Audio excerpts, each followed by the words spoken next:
I never thought a single envelope could end a marriage. But on that cold Wednesday morning, when I found a thick letter from the bank wedged under our diner's front door, something inside me cracked. I stood there holding it, hands trembling, the final notice stamped in red like a wound across the paper. And before I could breathe, Mark snatched it from my hand like I wasn't even trusted to hold our own future. "Laura, for God's sake, can't you keep things together for once?" He snapped, loud enough for the only customer in the diner, a retired mailman, to lift his eyebrows over his lukewarm coffee. That was the first 30 seconds of the day my life started to fall apart. I remember the smell of stale bacon grease, the flickering sign outside, and the Toyota Camry parked behind the diner like a tired old friend waiting to be sold. Our place used to be warm, full of laughter and regulars who called me Han. But lately the mornings were quiet enough to hear the soda machine hum. Mark paced behind the counter, waving the bank letter like it was proof of my incompetence. "I told you we were behind, but you keep giving people free refills and extra sides. Do you want us to drown?" I swallowed the sting. "Mark, it's just $2 of fries. Mrs. Garrison just lost her husband. And we're losing the business," he shot back. It hurt because a long time ago, that man used to defend my softness. Now he resented it. The retired mailman tried to help by joking, "Well, folks, if you need someone to deliver bad news, I'm retired but still available." I laughed politely. Mark didn't. The moment was awkward, but it saved me from crying right there by the ketchup bottles. Later that afternoon, Hannah FaceTimed me from her office, her iPhone screen lighting up my tired face. She was smiling at first, until she heard the tone in my voice. "Mom, you okay? You look pale." "I'm just tired," I told her, hiding the truth like I always did. Parents aren't supposed to burden their kids, especially not with bankruptcy. When I hung up, I noticed Mark watching me from the kitchen doorway, not with concern, no, with the kind of disappointment people reserve for strangers. And then it happened. He tossed a stack of documents on the counter. "Sign these. They're for restructuring the loan." I flipped through them, confused. "Why is your sister's name on some of these?" He rolled his eyes. "Because she actually understands finances." That sentence, simple, sharp, casual, cut deeper than anything the bank could send. Outside, the wind rattled the windows. Inside, I felt something colder. The realization that my husband no longer stood on the same side as me. He wasn't just upset or stressed, he was ashamed of me. I picked up my old Starbucks cup, filled with nothing but lukewarm tap water, and sipped it just to keep my hands from shaking. I wanted to ask Mark if he still believed in us, but before I found the courage, he said, "If this place goes under, it's on you." The words echoed in the empty diner, heavier than the silence that followed. And that was the first time I understood I might be losing more than a business. I might be losing my husband. The weeks after that morning felt like walking through thick fog. Every day colder than the last, every conversation sharper than the one before it. Bills kept arriving, each envelope heavier than the one before. The electric bill was taped crookedly on the fridge, a reminder that even our lights were hanging by a thread. One evening, I sat alone at the kitchen table, staring at the numbers. They didn't add up. They never would. I reached for my old Starbucks cup, barely rinsed since the diner's last early shift, and held it like a worry stone. It was ridiculous, really. A cup shouldn't be a lifeline, but mine was. Mark came in the back door, slamming it hard enough that dust fell from the top of the fridge. "Bank called again," he muttered. "Said you missed another payment." I looked up, tired. "Mark, we missed it. Both of us. This is our business." "No," he said, pointing a finger at me like a prosecutor. "I warned you about giving away food. I warned you about poor budgeting, but you never listen." His words stabbed deeper because they were spoken with certainty, as if reality itself had shifted and I was the only one who remembered the truth. Before I could respond, the front door swung open and Dana, his sister, walked in without knocking. She always did that, like our home was an extension of hers. She tossed her coat on a chair, looked around, and sighed loudly. "Well," she said, "this place looks tired." I forced a smile. "We've been busy." She raised an eyebrow. "Busy going bankrupt?" Mark didn't defend me. Not even a flinch. He just leaned against the counter, arms crossed, letting her words hang in the air like smoke. I felt my cheeks burn. "Dana, please. We're dealing with enough. She ignored me and turned to Mark. Did she sign those papers yet? The earlier she signs, the faster you can protect yourself. I blinked. Protect himself? Dana gave me a pitying smile. Laura, honey, men need stability. Nobody wants to go down with a sinking ship. Her voice was sugar-coated poison. I tried to breathe steadily, but my chest tightened. Mark, is that true? You're thinking about protecting yourself from me? He didn't answer. Not directly. He just rubbed his forehead and sighed. We all need to be realistic. Something inside me cracked. At that exact moment, my phone buzzed, Hannah's name lighting up the screen. My daughter's face appeared, framed by her office cubicle. Mom, I saw a missed payment notice from the bank. What's going on? I forced my voice steady. Nothing you need to worry about, sweetheart. But she heard Dana's voice in the background. Is that Aunt Dana? Why is she there? It's complicated, I whispered. Dana leaned closer to me and said loudly, Tell her the truth, that you're drowning us all. I stepped into the hallway so Hannah wouldn't hear. Honey, I'll call you later. When I hung up, I pressed my forehead to the wall, finally letting tears fall. The wallpaper was peeling, one more thing falling apart with me. I walked back into the kitchen just in time to hear Mark say, maybe some distance would help us think clearly. Dana nodded approvingly. Exactly. You need space from all this. I realized she meant me. I set the Starbucks cup on the counter, my hand trembling. Mark, are you leaving? He didn't look at me when he said it. Just for a while. His duffel bag was already packed by the door. I didn't scream, I didn't beg. I just stood there as he walked past me, brushing my shoulder like I was a stranger. When the door closed behind him, the silence was so loud it felt like the whole house had exhaled without me. And just like that, the man I built a life with walked away, leaving me alone with a mountain of debt, a pile of bills, and a heart that wasn't sure it would ever beat the same again. The morning after Mark left, the house felt unnervingly quiet, like even the walls were embarrassed for me. The electricity bill was still pinned to the fridge with a weak magnet, curling at the edges as if the paper itself wanted to escape my life. I stared at it for a long time before finally admitting something I never thought I would. I couldn't afford to live here anymore. 2 weeks later, after the bank completed the foreclosure, I sold my Toyota Camry to a young man who looked at me with polite sympathy. He asked, "You sure you want to let it go?" I smiled weakly. I don't think want matters much these days. He didn't know that I cried the moment he drove it off, the taillights fading like the last bit of stability I had. I moved into a small apartment across town, a beige box with thin walls, a shaky heater, and a kitchen counter barely big enough for a single plate. I brought almost nothing with me except a worn-out suitcase, a handful of clothes, and my old Starbucks cup. Somehow, that cup felt like the last piece of my old life. Over the next few days, I applied to every job I could find: grocery stores, diners, cleaning services. Most didn't call back.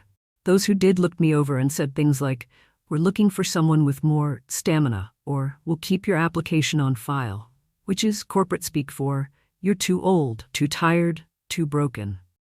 The breaking point came when my credit card was declined at the grocery store over a $12 purchase.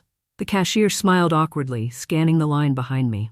I whispered, "I'm sorry," grabbed my things and walked out, my face burning with shame. That night, as I held the Starbucks cup under the kitchen faucet to fill it with plain water, I remembered hearing 2 women at the store earlier talking about donating plasma for quick cash. $40 wasn't much, but at that moment it felt like a lifeline. So the next morning, I walked to the plasma center. The cold wind cut through my thin jacket, and halfway there I almost turned back. But then I thought of the unpaid bills sitting on my counter. Inside, the place buzzed with fluorescent lights and quiet desperation. A staff member handed me an old iPad to fill out forms. I typed slowly, embarrassed at how my hands shook. "First time?" a warm voice asked. I looked up and met Rosa, a middle-aged nurse with kind eyes and a messy bun held together by sheer determination. "Is it that obvious?" I tried to joke. She grinned. "Only because you're holding the iPad like it might explode." Her humor cracked something open inside me. I let out a tiny laugh, shaky but real. During the process, I focused on the tubing, the beeping machine, the soft hum of the room. When it was over, they handed me an envelope with $40 inside and a slip of paper with a long code printed on it. "Keep that," Rosa said. "Records matter."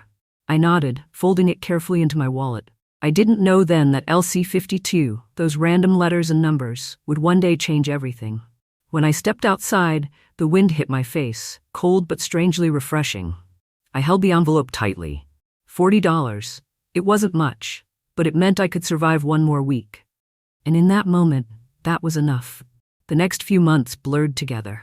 My life settled into a routine I never imagined for myself. Wake up, drink tap water from my old Starbucks cup, walk to the plasma center, let them draw what little strength I had left, and go home to sleep off the dizziness. It was survival, stripped down to its bare bones. Every time I pushed open the center's heavy glass door, Rosa would call out, "Laura, you sure you're eating enough?" And every time, I'd answer, "I eat eventually." One afternoon after a donation, the wind hit me harder than usual. My legs wobbled, and I grabbed a bus stop pole just to stay upright.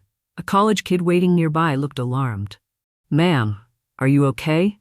I laughed breathlessly. "Just feeling a little light on plasma today." He blinked, then he actually smiled. "That's oddly specific." We both laughed. Short, ridiculous, but it made me feel human again. By the time I reached my apartment, my head was pounding. I sat on the edge of the bed, pressing a hand to the bandage on my arm. It throbbed.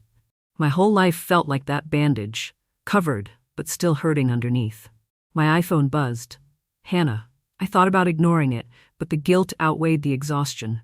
Her face filled the screen, sharp and bright compared to my dim apartment. "Mom, are you okay? You look pale." "I'm just tired," I tried to say casually, pulling my arm behind me so she wouldn't see the bandage, but Hannah's eyes narrowed. "Is that medical tape on your arm?" I froze for half a beat too long. "Mom, what are you doing to yourself?" "It's nothing," I insisted, forcing a smile. "Just a checkup." She leaned closer to the camera.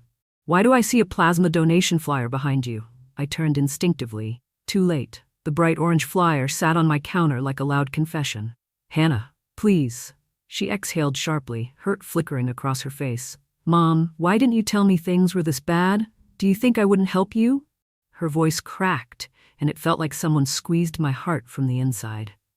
"I didn't want to burden you," I whispered. "You're young, you're building your life, and you're my mother," she snapped, wiping her eyes. "That still means something to me." Before I could answer, the call dropped. Her office Wi-Fi always kicked her off during busy hours. I sat there staring at my reflection in the black screen, feeling smaller than ever. 10 minutes later, someone knocked on my door. When I opened it, a medium-sized Amazon box sat on the welcome mat. My name printed on the label in Hannah's handwriting. I carried it inside, sat on the floor, and opened it with shaking hands. Inside was a soft, sky-blue blanket. Simple, affordable, nothing fancy. But when I pressed it to my face, the warmth of it felt like Hannah had wrapped her arms around me from hundreds of miles away. And for the first time in weeks, I cried. Not from fear, not from exhaustion, but because even in my darkest moments, someone still loved me. Getting the part-time kitchen job felt like winning a tiny lottery. One of those scratch-off tickets where you don't win cash, but you win just enough hope to keep breathing. The diner was small, nothing fancy, just a place where construction workers, teachers, and tired parents grabbed lunch. It smelled like frying onions and burnt toast, but to me, it smelled like survival. Rosa had connected me with the owner, Mr. Jennings, a quiet man in his 60s who wore suspenders even when they didn't match his shirt. He showed me how to prep vegetables, stack plates, and work the old register with its sticky keys. "Don't worry," he joked one morning, tapping his MacBook Air. "This thing is only for orders. If it were for taxes, we'd both be doomed." I snorted unexpectedly, startling myself. I hadn't laughed like that in months. One evening, during a busy rush, I knocked a bowl off the counter. It shattered on the floor, pieces flying. Everyone froze. I looked at the mess and said, "Well, at least it didn't break my spirit. That cracked months ago." The entire kitchen burst out laughing, and for a moment I felt like I belonged somewhere again. That flicker of comfort didn't last long. 2 days later, as the lunch rush slowed, I stepped out front to wipe tables. The bell above the door jingled, and when I looked up, my heart dropped. Mark walked in. He looked polished, clean-shaven, a crisp jacket as if the past months had never touched him. His eyes scanned the diner like he was evaluating real estate, then finally landed on me. "Laura," he said, surprised but not warm. "You work here?" I swallowed. "Part-time." He nodded slowly, the way someone nods at a weather forecast that predicts rain for someone else. "Well, at least it's something." My cheeks burned. I could feel the blood rushing up my neck. He sat down, ordered a sandwich, and watched me move around the diner with the kind of quiet judgment only someone who once knew me intimately could weaponize. At one point he smirked and said, "Strange how life turns, huh?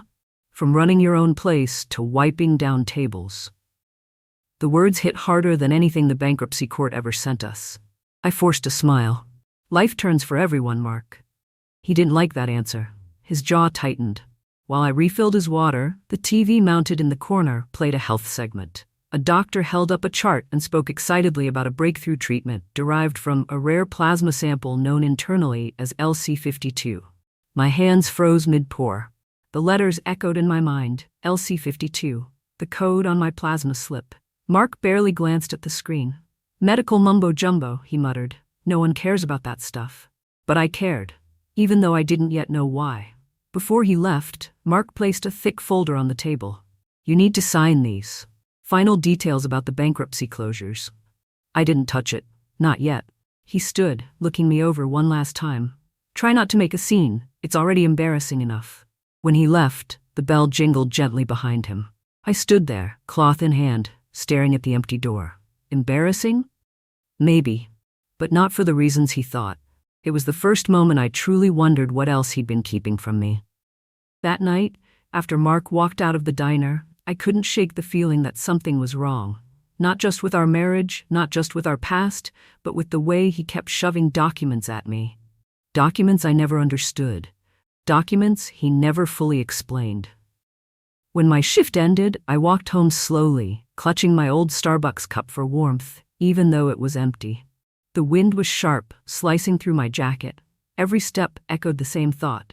Why was Mark still so invested in my paperwork when he had already walked away from me? Back in my apartment, I set the Starbucks cup on the table and dumped out my wallet, bills, and old receipts. The place looked like a paper tornado had hit it. Then my fingers brushed something stiff and folded. The plasma donation slip, the one Rosa told me to keep. I unfolded it carefully.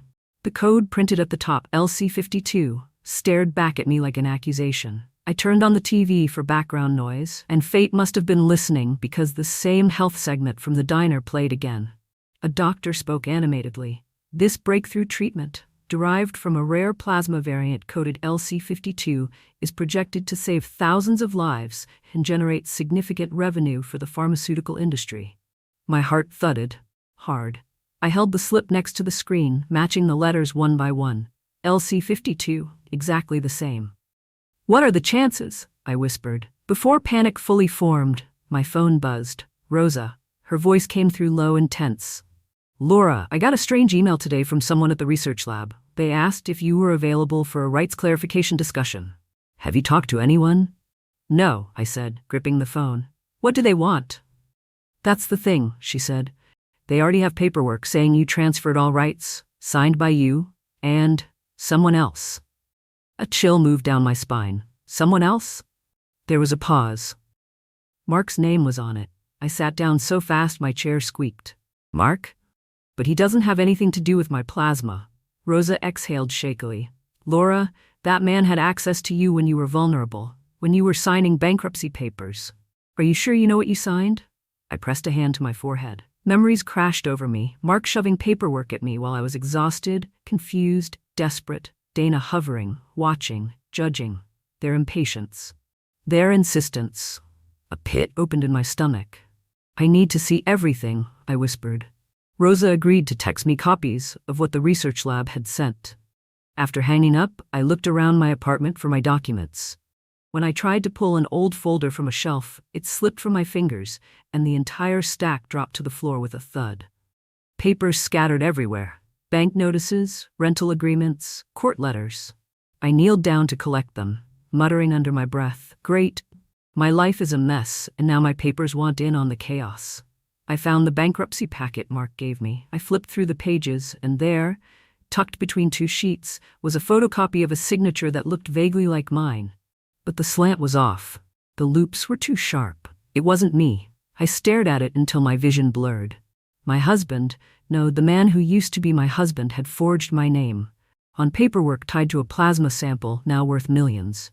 A shaky laugh escaped my throat, the kind of laugh that isn't funny at all. "Mark," I whispered to the empty room, "what did you do?"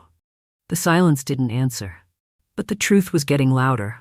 The next morning, Rosa picked me up outside my apartment in her old sedan. She looked more nervous than I did, tapping the steering wheel as she drove. "You ready for this?" she asked. "No," I admitted, "but I'm tired of being afraid." We met the pharmaceutical representative at a small coffee shop tucked between a thrift store and a local insurance office. The kind of place where the tables wobble and the barista spells Laura wrong even though it's 4 letters. A man in a navy blazer waved us over. He had the polished smile of someone trained to deliver bad news gently. "Mrs. Collins," he said, shaking my hand.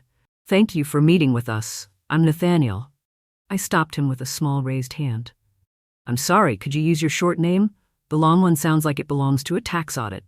He blinked, then let out a stiff laugh. "Nate is fine." He opened his MacBook Air and slid a folder across the table. "We appreciate your contribution to our research. We're prepared to offer a goodwill payment for your participation." I opened the folder. The amount was insulting. Barely a step above the $40 I got each time I plasma. My chest tightened, not from surprise, but from humiliation. Rosa leaned over my shoulder. "That's it?" Nate cleared his throat. "The paperwork we have on file indicates you waived all additional rights." I felt my pulse spike. "Paperwork? May I see it?" He hesitated, but eventually turned his laptop so we could view a scan of the documents. My name was there, my signature was there, except it wasn't. The loops were too wide, the slant was too stiff. It looked like someone trying to imitate my handwriting from memory. Rosa whispered, "That's not yours." I swallowed hard. "Who submitted this?" Nate gave a diplomatic smile. "It was sent to us by your legal representative." "My what?" He clicked into the metadata of the file, something he clearly hadn't intended to show us. And there it was, submitted by Mark Collins, witnessed by Dana Collins. My breath left my lungs. Rosa sat up straighter. "She never signed these." Nate shifted in his seat. "Well, the documents were accepted as valid. If there's a dispute, there's a channel for that." I cut him off. "Do you know what LC52 is?" He froze. "How do you know that term?" I pulled the folded plasma slip from my bag and placed it on the table. "Because that's me." Rosa crossed her arms triumphantly. "And she didn't sign away anything." Nate's lips parted slightly, shock creeping in. "Mrs. Collins, that code is confidential. You couldn't know that." I leaned forward. I know enough to see when someone's trying to buy my silence. For the first time, his polished calm broke. "If what you're saying is true, this is extremely serious." Rosa snorted. "You think?" I took a slow breath, my hands trembling around my cup. "I want every document, every file, every paper with my name on it." Nate nodded, the color draining from his face. "I'll arrange that." When he left, I sat back in my chair, staring at the coffee cup like it held answers. "Laura," Rosa said gently, "you're getting dragged into something big." I exhaled shakily. "Rosa, they forged my signature. My own husband forged my name." She squeezed my hand. "Then it's time to stop surviving," I nodded, "and start fighting." When I got home from the meeting with Nate, my hands were still trembling. I set my old Starbucks cup on the counter to steady myself, but it rattled against the surface like even it was afraid of what I'd learned. I didn't call Hannah. I couldn't, but she must have sensed something anyway, because 2 hours later she knocked on my apartment door, breathless, cheeks flushed, suitcase in hand. "Mom?" she said. "What's going on?" The moment I saw her, everything inside me cracked open. I covered my mouth as tears spilled out, and Hannah rushed forward, pulling me into her arms like she had when she was little. "Oh, Mom," she whispered. "What happened?" I didn't speak. My voice refused. Instead, I walked her to the kitchen table where every document was spread out. The forged signature, the LC52 slip, the folder Nate had given me. I watched Hannah's face change from confusion to disbelief to horror. She picked up the paper with Mark's name on it, her hands shaking. "He did this?" Dad did this to you? I nodded. She sat down heavily, staring at the signature like it was a grenade. I knew he was selfish. I knew he blamed you for the bankruptcy. But this, Mom, this is criminal. Her voice broke on the last word. She grabbed her iPhone and immediately started taking photos, every page, every line, zooming in on the forged signature. We need a lawyer, a real one, someone who knows what they're doing. I don't have that kind of money, I whispered. I do, she said firmly. And even if I didn't, we'd figure it out. You're not doing this alone. The next morning, Rosa drove us to a small law office above a bike repair shop. The sign outside read, Brooks & Associates, Legal Services. Don't let the building fool you, Rosa whispered. He's sharp. Inside, the office felt like an organized version of chaos. Stacks of folders everywhere. Mismatched chairs, a coffee maker that looked older than me. Behind the desk sat a man in his late 50s, tie slightly crooked, typing on a MacBook Air with a cracked corner. He looked up. You must be Laura, and this must be the daughter ready to fight someone. Hannah nodded. Correct. He motioned for us to sit. Tell me everything, I told him. Every betrayal, every confusing document, every moment Mark pushed me into signing. At one point, my voice cracked, and I pressed a tissue to my eyes. Brooks tapped a pen thoughtfully. Let's make this simple, Laura. Imagine you have a family recipe, something you've cooked for years. Like my tomato soup, I whispered. Exactly. Now imagine someone steals your pot, your spoon, your recipe, your time, and then opens a restaurant selling your soup across the country. And when you ask for your share, they hand you a coupon for 10% off. I blinked. That's exactly how it feels. Good, he said, because that's exactly what happened. Hannah shot him a look. So what do we do? Brooks leaned back, steepling his fingers. First, we subpoena every document. Then we challenge the forged signature. Then we push for criminal charges if applicable. And trust me, this looks applicable. I exhaled shakily. Do we have a chance? He smiled, a calm, confident smile that felt like a warm blanket over a cold fear. Laura, you don't just have a chance, you have the truth. I swallowed hard. For the first time in a very long time, I felt like I might win. The courthouse smelled like old paper and nervous sweat.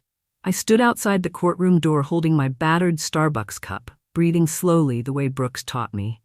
Hannah stood beside me, her iPhone clutched like a weapon. You ready? She whispered. No, I said softly. But I'm here. Inside, Mark was already seated with his attorney. He looked impatient, annoyed, like this entire case was an inconvenience he planned to swat away. When his eyes landed on me, he didn't look ashamed. He looked offended. As if I was the one who betrayed him. Brooks set up his MacBook Air at the plaintiff's table, the cracked corner glinting under the fluorescent lights. The judge entered. Everyone stood. The trial began. Brooks opened firmly.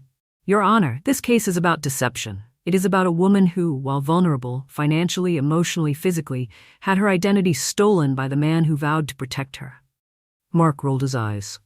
Hannah's jaw tightened. Then came the evidence. Brooks projected the scanned signature onto a large screen. Next to it, he displayed Laura's real signature from her driver's license. The slant is different, the curvature is different, the pressure marks, different, Brooks said. This is not her handwriting. Mark's attorney jumped up. Plenty of people's signatures vary. Brooks clicked to zoom in. Not when they've been forged by someone who hasn't practiced enough. A ripple of laughter moved through the courtroom. Even the judge's lips twitched. Mark's face reddened. Then came the email trail, Brooks presenting them one by one, submitted by Mark Collins, witnessed by Dana Collins. The judge raised an eyebrow. Mr. Collins, do you deny submitting these documents? Mark cleared his throat. My wife, ex-wife, was overwhelmed. I was helping her.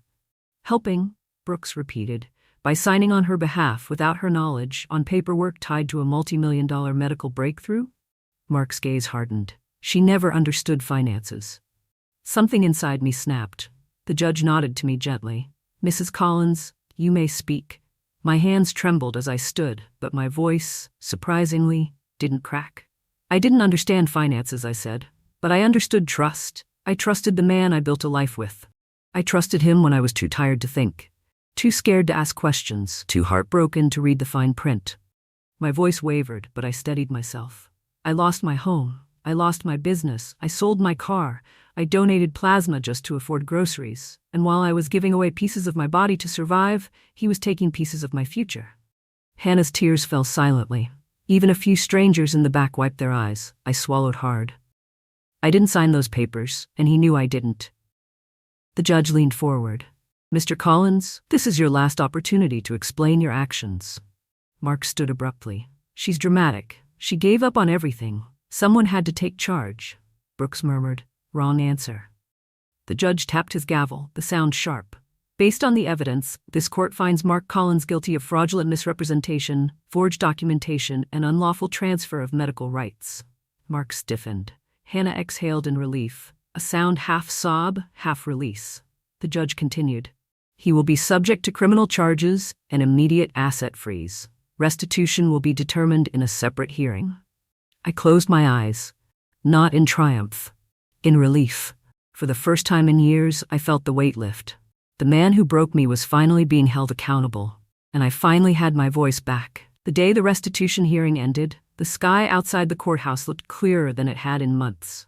Brooks walked beside me, carrying his worn-out briefcase, while Hannah held my arm tighter than she used to when she was 5 and afraid of thunderstorms.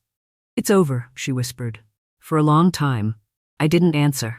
My mind kept replaying the judge's final words. Restitution granted, rights restored, asset freeze upheld. The pharmaceutical company agreed to compensate me fairly. Not extravagantly, just enough to erase debt, secure housing, and rebuild a life with dignity. It wasn't millions, but it was justice. And sometimes justice is more valuable than money. A month later, I moved into a small townhouse at the edge of a quiet neighborhood. White siding, a tiny front porch, a single tree that looked like it had survived more storms than I had. When I walked in for the first time, I held my old Starbucks cup in my hand, like a talisman from the life I'd crawled through. Rosa helped me bring boxes inside. Feels different, doesn't it? I nodded. It feels mine. We both laughed when one of the boxes broke open, spilling kitchen utensils across the floor. Rosa groaned. Girl, your spatula tried to escape again. It felt good to laugh without pain behind it. A few days later, Hannah returned to her city job, but FaceTimed me every night. Her iPhone screen would light up the living room while she talked about work, and I'd sit on my couch, wrapped in the soft blue blanket she'd given me months ago. One evening, she said, Mom, I'm proud of you. I swallowed the lump in my throat. I didn't do it alone. I know, she smiled, but you still did it. In March, we took a small vacation, nothing fancy, just a simple trip to Florida. Cheap motel, sandy shoes, and long walks on the beach. On our last day, we sat on folding chairs watching the sunset melt into the horizon. Hannah nudged me. Do you realize how far you've come? I nodded slowly, tears stinging my eyes. I didn't think I'd survive some of those nights. But you did, she whispered. You didn't just survive, you came back. A child nearby tried to feed seagulls and ended up being chased by 5 of them. Hannah and I burst into uncontrollable laughter. For the first time in years, the sound didn't feel borrowed. It felt like mine. When we returned home, an Amazon box waited on my porch. Inside was a simple ceramic tea set. A note read, For your new beginnings, love, Hannah. I sat in my little kitchen, poured hot water into one of the cups and held it gently. There was silence around me, but not the suffocating kind. The peaceful kind. I thought about the past months. The lies, the fear, the betrayal, the courtroom, the truth finally breaking free. And as I took my first sip of tea in my new home, I realized something. Sometimes life doesn't give you a second chance. Sometimes you have to build it with trembling hands and love yourself enough to keep going. The first morning I woke up in my new townhouse, sunlight slipped through the blinds like it was searching for me. For a moment, I didn't move. I just lay there, listening to the quiet. Not the heavy, frightening silence of the past, but the soft kind that feels like a blanket settling over tired shoulders. I walked to the kitchen, still barefoot, and filled my old Starbucks cup with warm water. It wasn't fancy, but it felt like a ritual I'd earned. Through the window, I watched a neighbor walking her dog, waving when she noticed me. I waved back. A small gesture, but it felt like I'd rejoined the world. I sat at the table and let my thoughts wander to the years I spent shrinking myself to survive.